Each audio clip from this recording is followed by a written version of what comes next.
nasta'inuhu wa nastaghfiruh min shururi anfusina wa min sayyiati a'malina.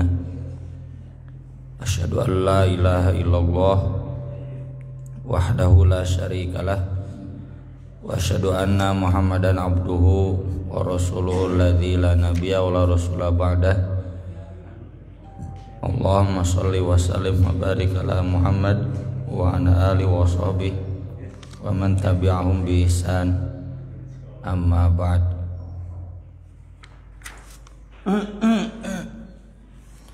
Surat An-Nur ayat 35.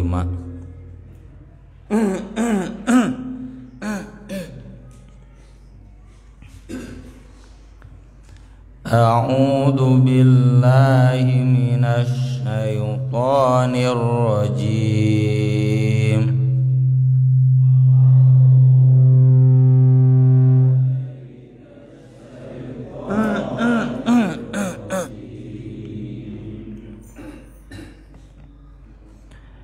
Allahu nurus samawati wal ardh.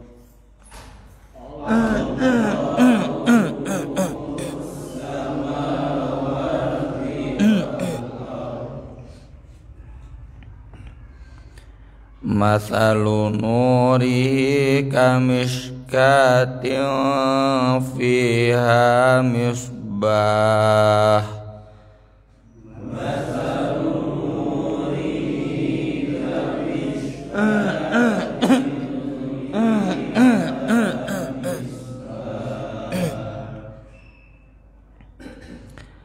Al-misbahu fi zujajah.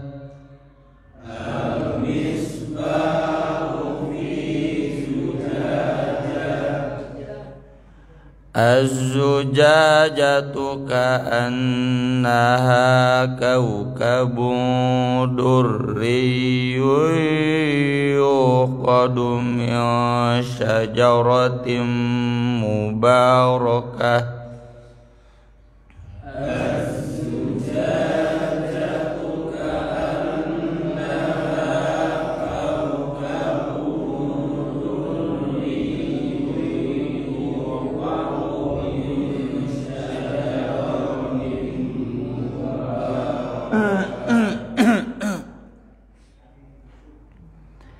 Min syajaratin mubarakatin zaitunatin la syarqiyatin wa la ghurbiyyah.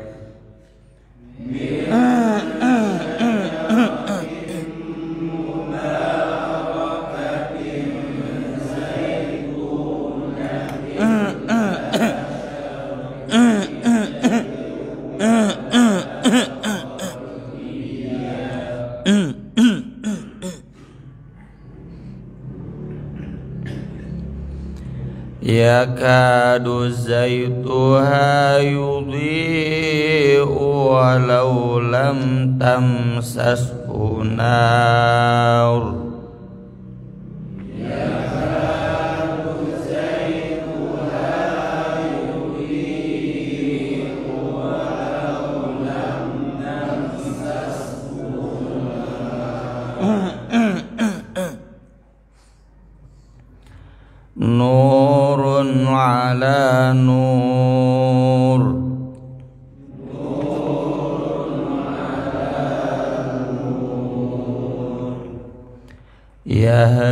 Yahdillahu li nurihi man yasha.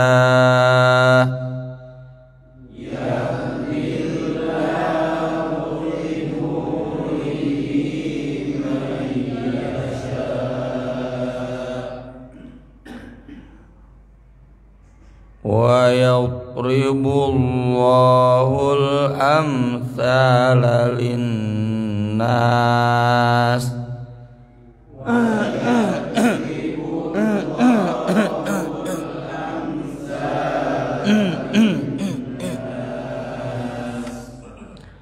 Wallahu bikulli syai'in alim. Wallahu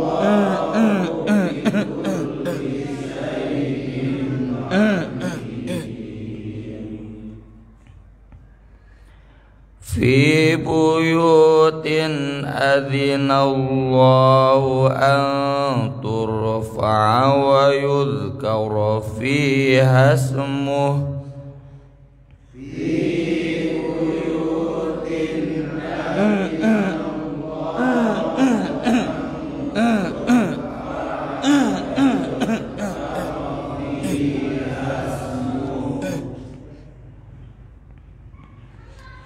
yusabbihu lahu fiha bil ghuduwi wal asal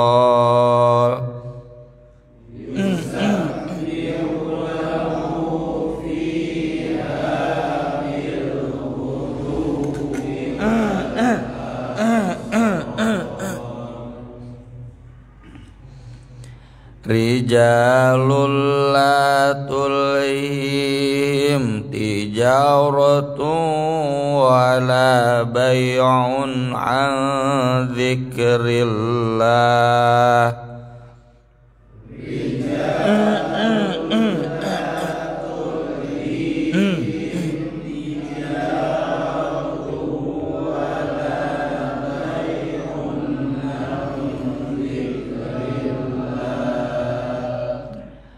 an dzikrillahi wa iqamis sholati wa itaiz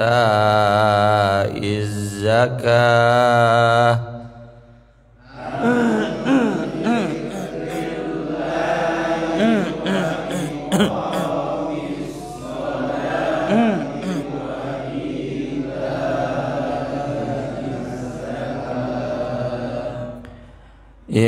yakhafuna yawman tataqallabu fihil qulubu wal absar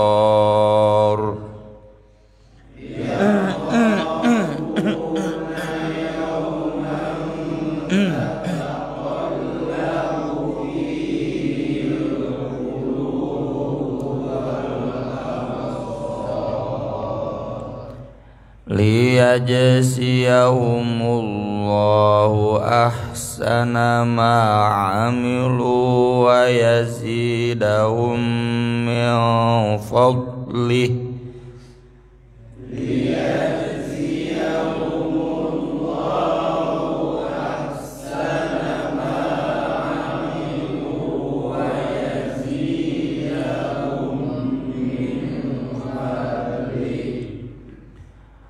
wallahu yarzuqu man yasha'u bighairi hisab wallahu yarzuqu man yasha'u bighairi hisab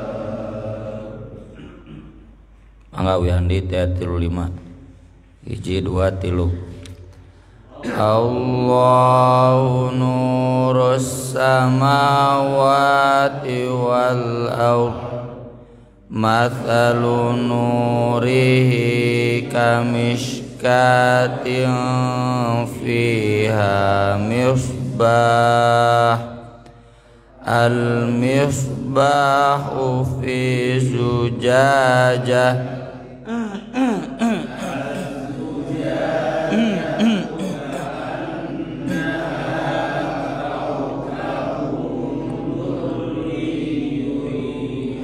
yuqadu min syajaratin mubarakah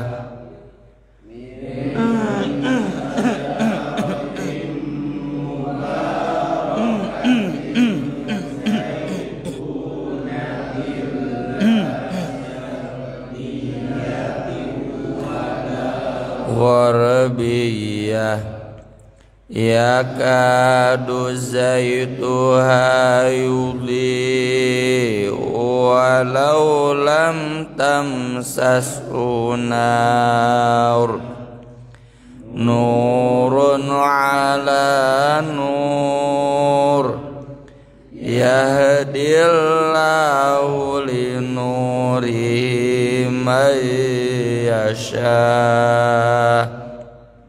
ويضرب الله الأمثال للناس والله بكل شيء عليم في بيوت أذن الله أن ترفع ويذكر فيها اسمه يسبح له فيها بالغدو والآصال. Wassalam.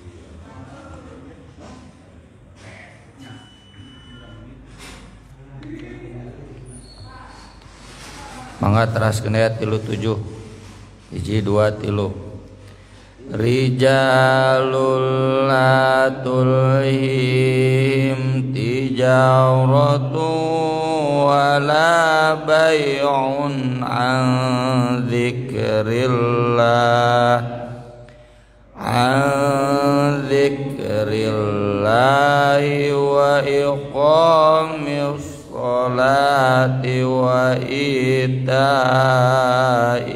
zakah yakhafuna yawman tataqallabu fihil qulubu wal absar liyajziyahumullahu ahsana ma amilu wa yazidahum min fadlih.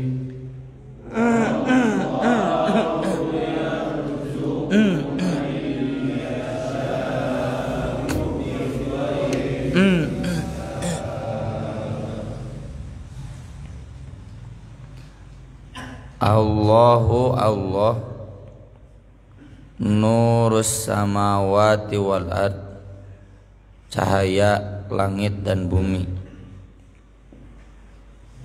Maknanya sumber cahaya yang ada di langit dan di bumi, yang mewujudkan, yang menciptakan cahaya yang ada di langit dan di bumi.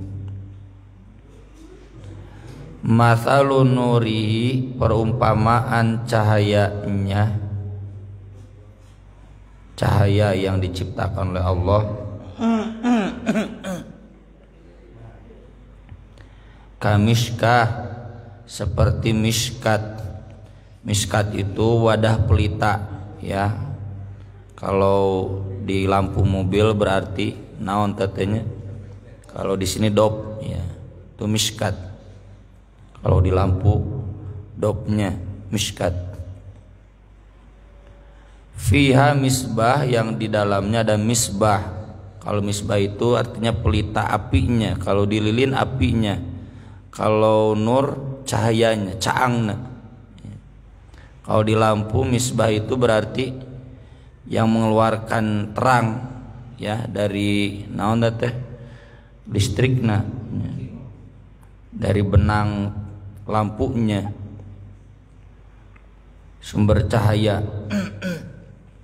Misbah. Kalau lilin apinya itu misbah. Al misbahu fi zujajah, misbah itu pelita itu ditutup dengan kaca, ya, jadi seperti lampu mobil, lampu sepeda motor. Ada miskat, ada cahaya, ada pelitanya, lalu ada kacanya.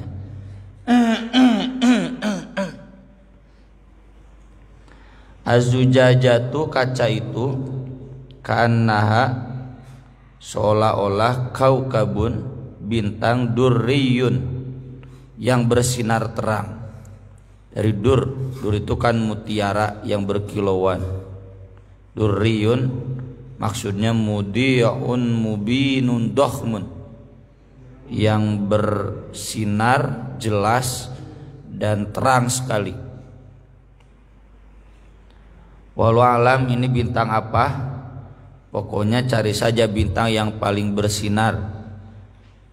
Yang kita tahu adalah matahari, yaitu bintang yang paling bersinar, yang paling dekat. Tapi masih ada banyak yang hebat sinarnya, terangnya lebih dari matahari. Yuqadu yang dinyalakan.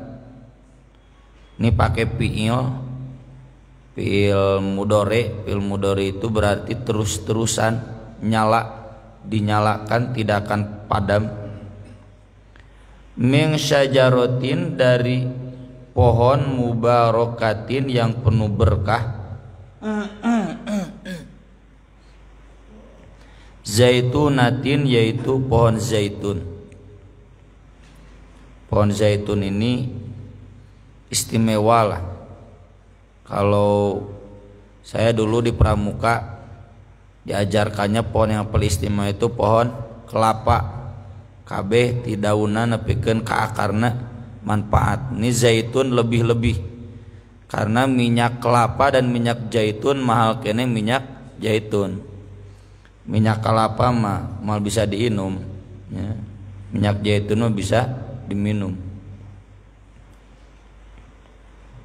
La syarqiyyati wala ghurbiyah, tidak ke timur dan tidak ke barat. Ada banyak penjelasan dari para ulama. Imam Ibnu Katsir memilih yang paling tepat menurut beliau. Jadi si pohon ini tidak terlalu ke timur sehingga diteranginya hanya ketika pagi hari, sedangkan sore hari terhalang ya. Atau tidak terlalu ke barat yang diteranginya hanya ketika siang hari, sore hari, tapi kalau pagi hari terhalang. Kurang lebih seperti itu. Jadi maksudnya ini pohon zaitun yang ada di tengah-tengah tanah luas yang tersinari sepanjang hari, tidak akan terhalang oleh bayang-bayang.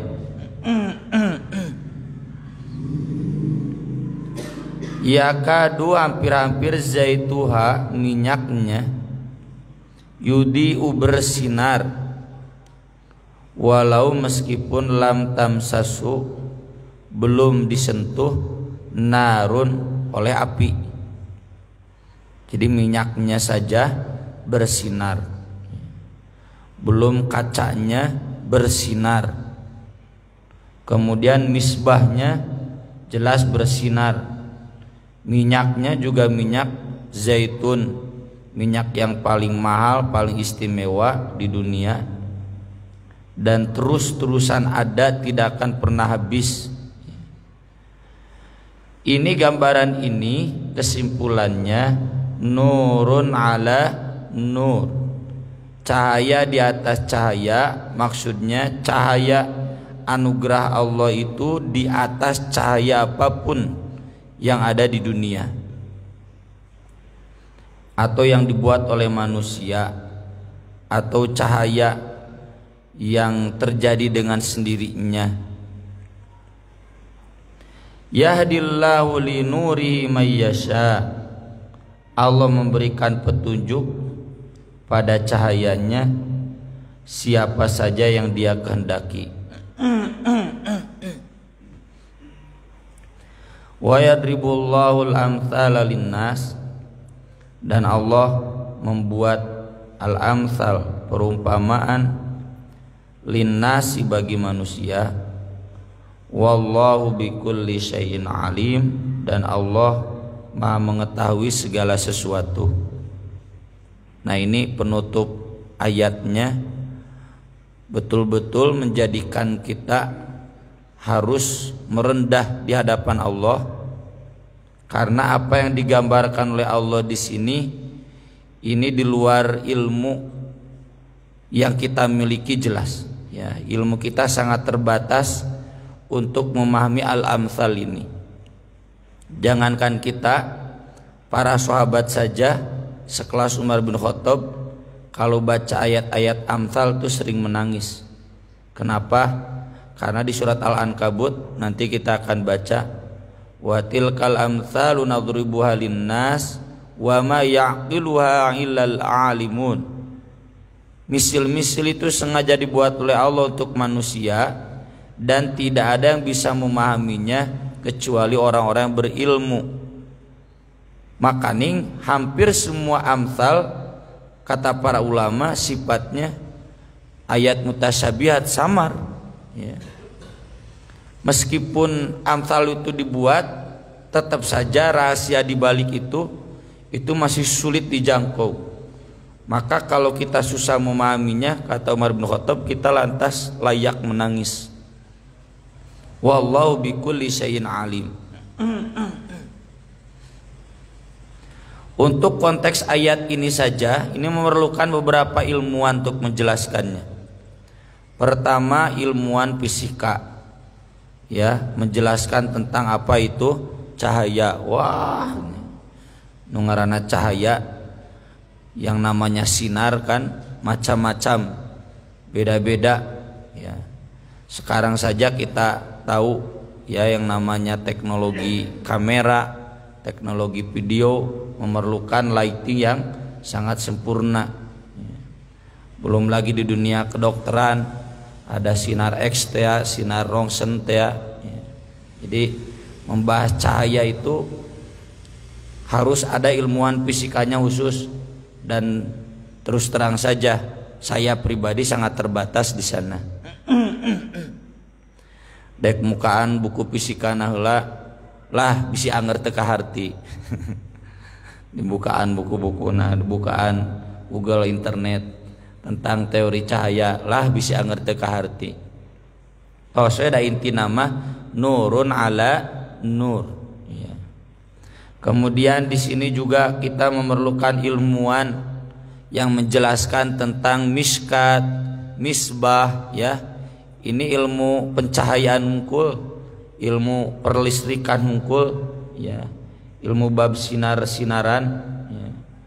Kemudian kaca, ya, kemudian bagaimana itu bintang yang bersinar. Ini butuh nanya dulu ke astronom. Itu yang dimaksud kau kabung di Ruyun itu kira-kira yang mana? Termasuk kita memerlukan penjelasan tentang kenapa pohon zaitun oleh Allah disebut la syarqiyati wala gharbiyah, ya. Saya nggak menemukan di kitab-kitab Sakai Ibnu Katsir begini atau Bari, nggak menemukan penjelasannya. Selain penjelasan yang banyak, tapi memang tidak fokus ke saintisnya. Bukan berarti merendahkan ilmu para ulama ini, tapi memang corak, ya, corak keilmuannya mungkin zaman itu belum dibutuhkan, tapi kalau sekarang kita membutuhkan, ya. Kenapa Allah menyebutkan pohon zaitun la syarqiyah wala gharbiyah? Memang apa istimewanya? Kudu nanya heula ka ditu, ya, ka gurun Sinai, perbatasan antara Mesir dan Palestina. Karena zaitun yang terbagus itu di Waturi Sinin, watin wazaitun waturi sinin, ya. Harus ada penelitian dulu biologi, ya, kenapa yang tidak syarqiyah tidak gharbiyah itu hebat. Nah, inilah, ya, watilkal amsalu nadribu alinnas. Allah sengaja membuat misil-misil itu untuk terus dikaji oleh manusia, dan kita sangat terbatas, ya. Pas kalau Allah menyebutkan wallahu bikulli syai'in alim, ya. Belum lagi bagaimana minyak zaitun yang bersinar terang. Berarti mun siga tadi poek heula minyak zaitun bisa caang, ya. Kan kita belum tahu minyak zaitun nu di urang teh asli minyak zaitun, ya, atau minyak naon, atau mungkin perahan yang keberapa, ya. Nah, ini semua kesimpulannya adalah nurun ala nur. Dan cahaya yang dimaksud oleh Allah itu bukan cahaya yang konkret, karena ternyata yahdillahu linurihi mayyasha. Yang dimaksud cahaya itu cahaya yang abstrak. Apa? Hidayah. Pas kalau istilahnya di kita hati nurani. Nurani kan nuron itu dari cahaya. Jadi hati itu ada yang bercahaya, ada yang gelap. Ya. Orang yang dapat hidayah Allah itu dalam bahasa kita juga sudah disebutkan istilahnya hatinya bercahaya. Ya. Jadi ya intinya Allah menjelaskan cahaya seperti ini menjelaskan beginilah pentingnya hidayah. Allah sering menyebutkan dalam Al-Quran, yukhrijuhum minadz-dzulumati ilan nur, bahwa Allah itu ingin mengeluarkan manusia dari gelap menuju cahaya. Mungkin ayat-ayat itu bagi kita itu tidak terasa sakral. Kenapa? Karena sudah saking mudahnya yang namanya cahaya. Jadi kulantaran minang, kulantaran babari, jadi teka rasa syukur nanti kan. Ya. Itu akan terasa oleh kita nikmatnya cahaya itu lamun diberi aliran ku PLN sapeting pan amek-amekan. Ya, komo mun aya Persib pas aliran dari ontro gatu Garuda teh nya. Dikedor. Dibayar bari jeung pareum gitu amek-amekan. Kita merasakan tidak nikmat di rumah komo baru budak leutik mah careurik we. Lilin ku lilina sieun kabakar da anger terangnya lilin tidak seterang cahaya ini miskah al-misbah ya. Jadi Allah menyebut cahaya yang terang itu miskat misbah, ini dijadikan teori kemudian oleh para ilmuwan bahwa cahaya yang paling terang itu yang begini. Bukan lilin, bukan cemporoge-nya make kaca itu ngarah terang. Jadi ayat ini sudah membangkitkan ilmu ya dari para ilmuwan dan sangat nikmat karena ketika kita gelap hese ngalengkah hese maca ya cenah nyawa HP we angre HP ge itu bisa dicas mah paru ya. Komo kemun motor mobil lagi listrik teu bisa ka mana-mana. Cenah mau mobil mah aman anger lampu cahaya di jalan tol di jalan ribu. Jadi Allah selalu menggambarkan cahaya itu adalah seperti orang yang mudah hidupnya, jelas hidupnya, terang dia harus kemana. Beda dengan orang yang hidup dalam kegelapan.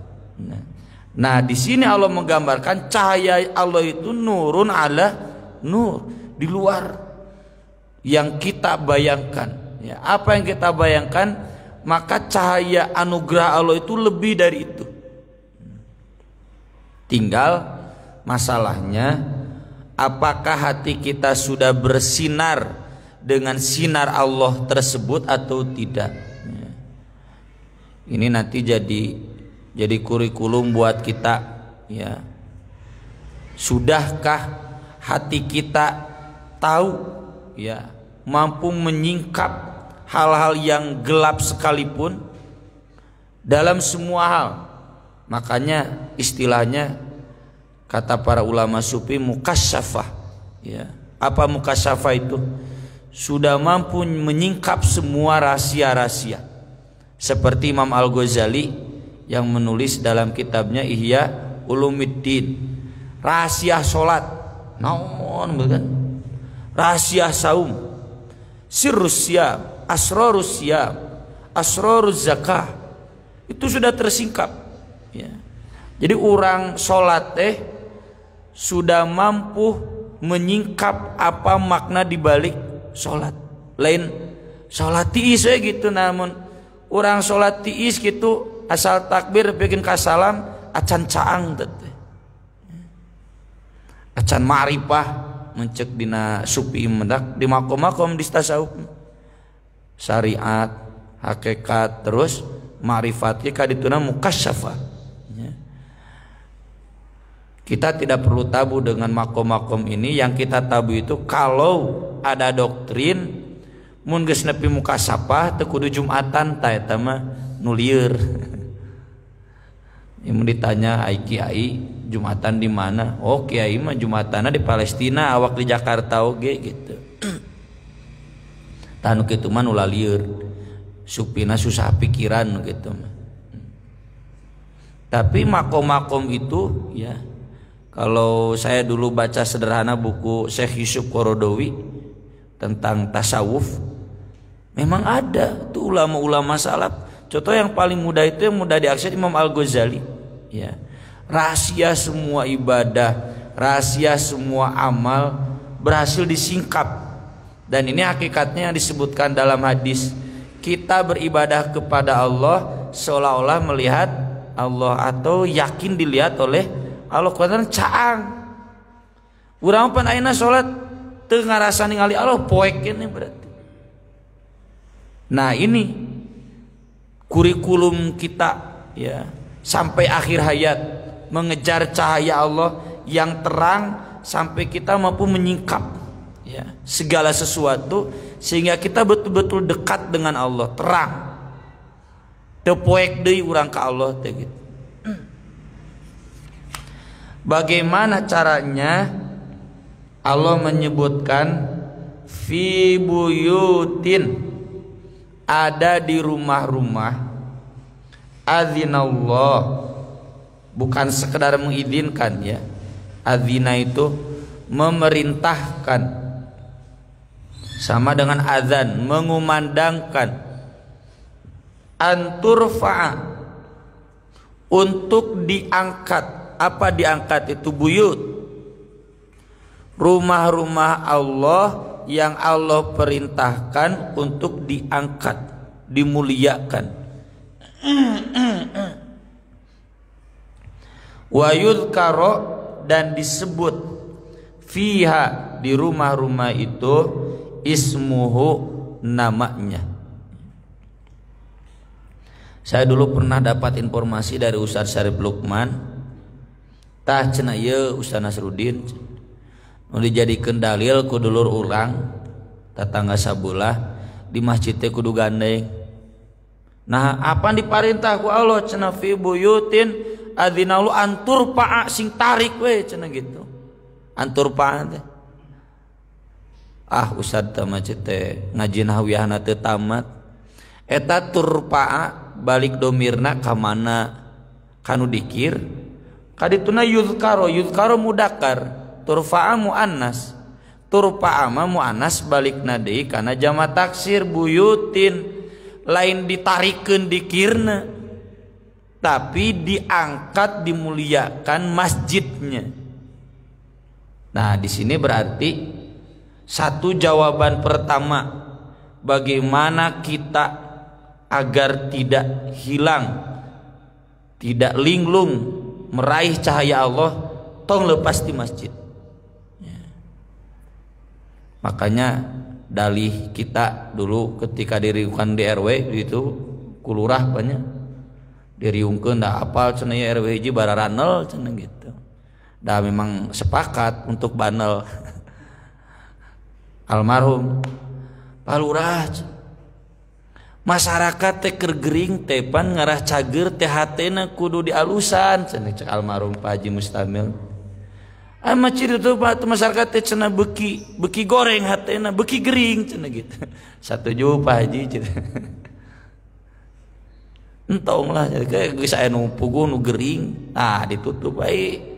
Teu puguh atuh ieu teh nu gering nacan aya mah ciri ditutup cenah gitu. Kenapa? Karena memang sumber cahaya Allah itu adanya di masjid.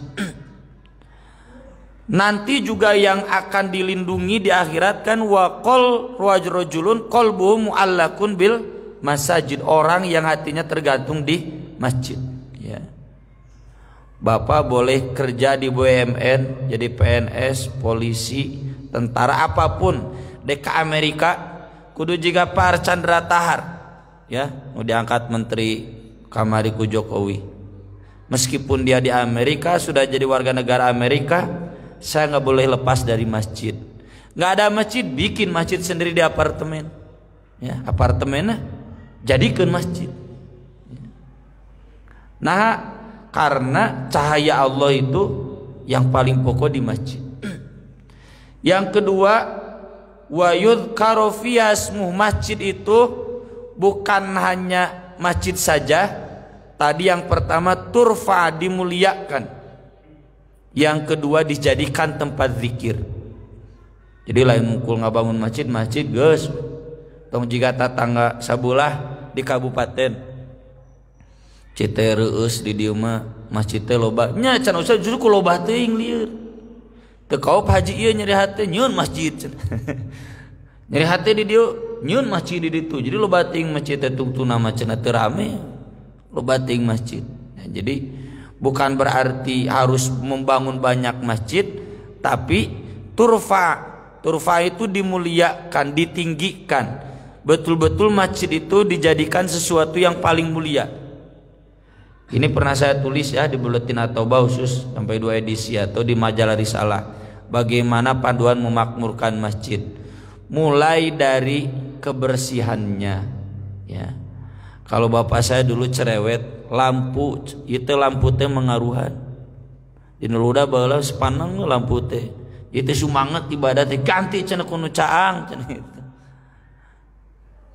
Caangan masjid teh karasa tempat yang nikmat, sok alusan, bersihkan, wangikan. Nabi kan begitu kan, tunadzofa wa tuzayyana, diindah-indah, dibersihkan, dibuat nyaman. Dan orang yang sudah memperhatikan ini semua itu dapat cahaya Allah. Ieu mah teu da ka masjid lagi kaberangan, belang betong, dek menang cahaya Allah kumaha. Bukan hanya sholatnya saja, kebersihannya, wanginya, terangnya, nyamannya, bangunannya. Aya nu bocor perhatian, aya nu rusak perhatian, sonna, semua ya. Siga di At-Taubah jeung internetna diayaan, ngarabara retah barudak teh di masjid. Ngaji kanu HP teh gini. Jadi sudah ada keinginan ke sana, termasuk membangun masjidnya, merenovasi masjidnya, selalu semangat.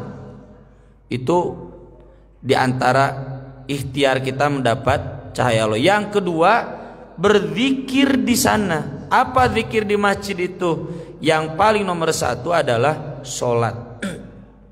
Dan saya sudah bahas kan 4 edisi ke belakang tentang apa yang dimaksud lelaki yang tergantung hatinya di masjid. Kata Ibnu Hajar Al-Asqalani, kata Imam Bukhari, orang yang sudah ada di masjid sebelum ngong adan, berarti geus gantung di masjid. Pahala sholat berjamaah 27 itu dihitungnya, kata Nabi, sebelum adan dia sudah ada di masjid. Panese teh. Jadi kalau kita pandal-andal adan teh ya, kewe da can anu adan, kewe can anu adan, hese menang cahayana. Mun urang yang caang hate paheula-heula ka masjid teh. Tong ngadaguan ngong adan, justru memeh adan datang kudu geus datang di masjid. Sampai ke sana. Yusabbihu lahu fiha bil huduwi wal asal. Terutama tasbih di waktu pagi dan petang, ini sering kita bahas ya. Tasbih waktu pagi dan petang itu yang paling utama di 2 pergantian waktu. Itu kan sholat subuh, asar, maghrib, tong kaliwat. Jadi lamun bapak sholat subuh, meme sholat subuh geus aya di dieu rempeg, tah eta insyaallah nu mareunang cahaya Allah. Sholat subuh kaberangan keneh berarti rada poek kene hatena. Sholat asar termasuk, karena itu bil ghudwi wal asal, pagi dan petang. Sholat maghrib, alhamdulillah lahnya sholat maghrib mah diurang di hampir semua masjid rempeg. Ngan ka sholat isana, padahal sholat isya juga peralihan siang dan malam. Yang namanya al-asol itu kata para ulama asar, maghrib, isya. Wudu itu terutama adalah subuh. Siang tidak disebut, kebetulan di sini tidak disebut, tapi di ayat yang lain kan disebut. Jadi utamakan sholat 5 waktu. Yang kedua yang dimaksud tasbih itu adalah zikirnya. Beres sholat kan ada zikir, tong pagancang-gancang ya. Saya sering bilang terutama kepada para pemuda, sing nikmat sholat sunat teh geus teu usum pagancang-gancang palila-lila. Talamun jamaah atawi jeung Nurul Huda taruhanna didinya tarawih sabaraha jam palila-lila tai cararaang hatena. Lamun jamaah sholat tarawih atawi Nurul Huda ngobrol teh pagancang-gancangna agul teh cadinya malila di Nurul Huda mah gancang ya pararwek hatena. Berarti belum menikmati dikir tasbih di masjid. Kuduna teh dinikmati tasbihnya, wiridanna sahabekna ya. Salat sunatna sahabekna ya. Salat tahiyatul masjidna hari salat wajib maupun aya standarna. Itu kalau kita mau mendapatkan cahaya Allah. Nah ini semua baik wujud salatnya, wujud dikirnya tentu kembali ke tuntunan yang biasa tong tarik teuing ya. Jadi kalau tetangga kita kudu tarik cenah dina Al-Qur'an ge keur ngamakmurkeun masjid teh justru cenah teu kadenge mun sepi teu rame, lain masalah etana. Kan tuntunan dikir sudah jelas ya, tidak boleh keras-keras, tapi bukan berarti kemudian kita meninggalkannya. Kita amalkan syariat sesuai yang disunahkan oleh Rasul, tong leuwih teuing tong kurang teuing insyaallah. Aku qouli hada wa astaghfirullah li wa lakum. Subhanallah wa bihamdi subhanallahil azim. Rabbana atina fid dunya hasanah wa fil akhirati hasanah wa qina adzabannar. Wassalamualaikum warahmatullahi wabarakatuh.